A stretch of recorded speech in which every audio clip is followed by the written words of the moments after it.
সব থেকে বদমাশ হচ্ছে সজল। সিপিএম তো নয় যে হারার জন্য দাঁড়িয়েছে। এটা প্রতিদ্বন্দ্বিতার জায়গা নয়। পলিটিক্যাল স্টলওয়ার্ড যারা রয়েছেন বিভিন্ন দলের, এদের তো সামলাতে হবে ভাবলেই আমার এমনি গায়ে জ্বর আসে।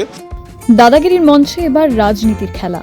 বিতর্ক সভায় একে অপরের প্রতিপক্ষ হলেও খেলার ময়দানে তারা যেন বন্ধু। দেখুন, প্রতিদ্বন্দ্বীর ব্যাপার না, সবাই প্রতিদ্বন্দ্বী। ইনফ্যাক্ট সজল ঘোষও আজকে প্রতিদ্বন্দ্বী। দেবের সঙ্গে আমার একটা সুইট অ্যান্ড সাওয়ার ইকুয়েশন চলে চিরকাল। সৌজন্যের রাজনীতি আমি সারা জীবনই করে এসেছি, আমি শিখতে এসেছি। শিখতে গেলে একটু মাথা ঠান্ডা রাখতেই হবে। দেব পলিটিক্সে যাই হোক, প্রথমত তৃণমূলটাকে জবরদস্তি করে করানো, হ্যাঁ, আমার মনে হয় মানুষ হিসেবে খুব একটা খারাপ নয়। সকলের বন্ধু হয়ে ব্যাটন ধরলেন দাদাগিরির সঞ্চালক দেব। সৌজন্যের রাজনীতিতে বিশ্বাসী এহেন দেব সকলকে সামলাতে কি হিমশিম খেলেন? প্রত্যেকে তো ভালো মানুষ। আমার মনে হয় কি সাধারণ মানুষও জানতে চায় তাদের বিধায়ক কেমন।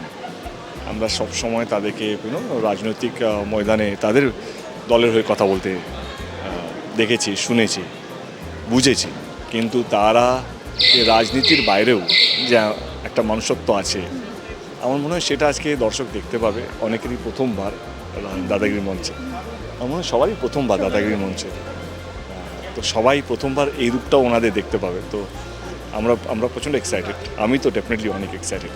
উচ্চারণ নিয়ে সমালোচনা। আমার রাগ হয় না, ইনফ্যাক্ট আমাকে সব ডিরেকশনও দিচ্ছে এখন। সবাই এটাই বলছে আমার মাথা খুব ঠান্ডা। আমি বেসিক্যালি ঠান্ডা। আমার রেগে তো জীবনে কোনোদিন কেউ কিছু উদ্ধার করতে পারেনি। আমি শিখতে এসেছি, শিখতে গেলে একটু মাথা ঠান্ডা রাখতেই হবে। দাদার পরামর্শ? দাদার মতন করে আমাকে ফিডব্যাক দিয়েছে। দাদা কি করা উচিত সেটা ডেফিনেটলি দাদা বলেছে। দাদার সঙ্গে আমার এমনি দাদাগিরির বাইরেও একটা খুব ভালো সুস্বাদু একটা সম্পর্ক।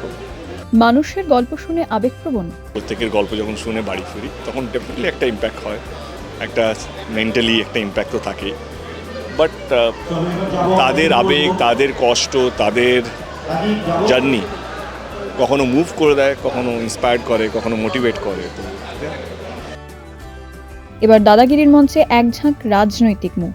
কুণাল ঘোষ থেকে কৌস্তব বাগচি, নওসাদ সিদ্দিকী থেকে সজল ঘোষ, মদন মিত্র থেকে মুস্তাফিজুর রহমান রানা। একে অন্যের বিরুদ্ধে দাদাগিরির মঞ্চেও প্রতিদ্বন্দ্বিতা করবেন তাঁরাই। জীবনের বহু ক্ষেত্রেই জিততে হবে, পরীক্ষা দিলে ভালো রেজাল্ট করতে হবে, ভোটে দাঁড়ালে জিততে হবে, কিন্তু প্রত্যেকটা সেকেন্ডে যদি জেতার দৌড়ে থাকি তাহলে জীবনটাকেই আর উপভোগ করতে পারবো না। ফলে একটা ভালো জিনিসে এসেছি। আপনারা ভীষণ জমজমাট একটা আয়োজন দেব করবে, সব পলিটিক্যাল স্টলওয়ার্ডরা রয়েছে যাদের দেখলে আমি ঘাবড়ে যাই। তো ফলে এখানে দাঁড়িয়ে আমি খুব একটা ব্যাপারটাকে একটা উপভোগ করতে এসেছি। হ্যাঁ, হয়তো শেষবারও। রাজনীতির বাইরেও তো আমাদের জীবন বলে কিছু আছে নাকি? বিরোধী পক্ষ ভালোই আছে, তারা লড়তে পারবে এই জায়গায় অন্তত। ভোটের ময়দানে তারা পারিনি, কিন্তু এখানে ভালো।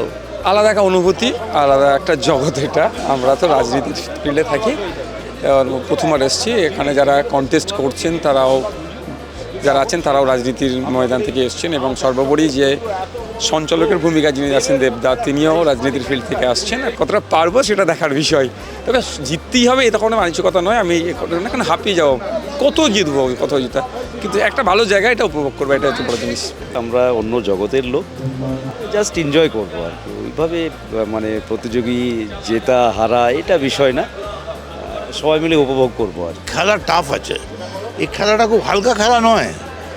দেখতে একটু হালকা হালকা মনে হচ্ছে, বাট খেলাটা খুবই গুরুত্বপূর্ণ খেলা, এবং আমি চেষ্টা করবো আমরা যে ভালো করে খেলার। তবে এইটা হচ্ছে রাজনীতিবিদদের একটা যে স্টুডিওয়ে তারা যা করে বাইরে কিন্তু করে না। একটু আলাদা হলেই তারা ব্যক্তিগত সম্পর্কে চলে আসে। যখন ভেতরে কথা হচ্ছিল একজন তো বলেই দিল আমি এমনভাবে এসেছি পুরো টিআরপি বাড়িয়ে দেবো। হয়ে গেল, আমি নার্ভাস হয়ে গেলাম। সব শেষে দেখি মদনদা ঢুকছি, ওই ভয়ঙ্কর পোশাক আশাক, চোখ ফোক ধাঁধিয়ে একসা। আমরা এলাম কেন? এখানে লড়াইটা ওই শাসক বিরোধী ওইভাবে দেখবেন না, সবাই কন্টেস্ট্যান্ট। একটা রিয়েলিটি শো, সেই জায়গা থেকে আমাদের আসা। সম্পূর্ণ একটা নতুন মঞ্চ, সম্পূর্ণ একটা নতুন এক্সপিরিয়েন্স। কিন্তু আমরা যারা রাজনীতি করি, নতুন নতুন পরিস্থিতির সাথে মানিয়ে নেওয়া, খাপ খাইয়ে নেওয়াটা, এটা আমাদের অভ্যাসে পরিণত হয়ে গেছে। যেটা গানের দুকলি আছে না, যেখানে বলে যে কোনো ভূমিকায় সমানে লড়ে যাই, আপনি যা চান আমি ঠিক তাই। নতুন বাংলা, নতুন দাদাগিরি, নতুন দাদা। কতটা খুশি পরিচালক অভিজিৎ সেন? এটা খুবই ভালোভাবে দেখে, কারণ এটা পজিটিভ সাইড হচ্ছে দেব যেটা পারে সেটা স্বীকার করে, দেব যেটা পারে না সেটাও স্বীকার করে। আর দেবকে এভাবেই মানুষ দেব বানিয়েছে, আজকে দেব হয়ে উঠেছে। দেবের যেটা দেবের প্লাস পয়েন্ট এবং যেটা দেবের নেগেটিভ পয়েন্ট সব কিছু নিয়েই দেব, এবং আরও খুব অনেস্ট মানুষ। দেব খুব অনেস্ট মানুষ এবং ও যেটা পারে সবার সাথে শেয়ার করে। কারণ আমরা যখন শুটিং করি তখন দেখি আমাদের এখানে যে লাইভ অডিয়েন্স যারা আসে দেবকে কত ভালোবাসে, ছোট থেকে বড়, মানে বয়সের কোনো বাধা নেই যারা দেবকে ভালোবাসে।